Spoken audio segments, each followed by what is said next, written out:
Hi, welcome back to my channel. I got a request from a subscriber recently and they asked me to analyze The Room Where It Happens from Hamilton. So first we're going to talk about lyrics. Right at the beginning of the song, we've got a little callback to Aaron Burr, that song. And I like that Lin-Manuel Miranda always does a lot of callbacks in his music.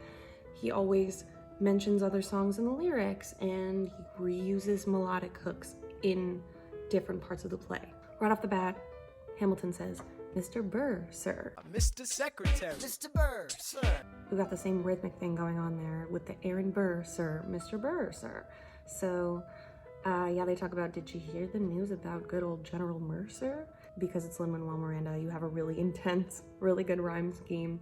A lot of slanted rhymes, which is when things don't match exactly, but it works. Is used a lot in rap because there's more rhyme scheme and more complicated rhyme scheme in rap. I love the joke that they have in the lyrics about martyrdom. So they talk about how General Mercer died and they named Claremont Street after him. So then they say the Mercer legacy is secured and all he had to do was die. It reminds me of in the Hunger Games in Mockingjay when Katniss is like, well, the only thing I have left to do for them is to die.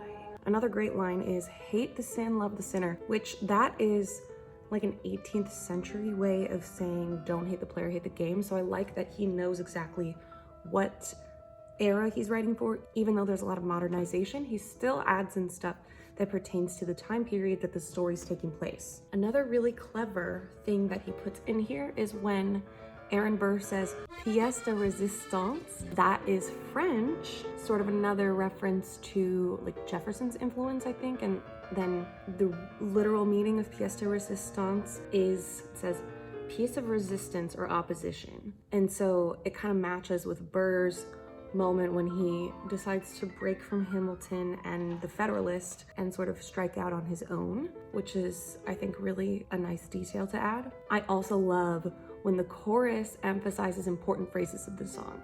It reminds me of Run DMC. If you've heard any of their stuff, it was like a 90s hip hop band and they emphasize important lines and rhythms by doubling the vocals.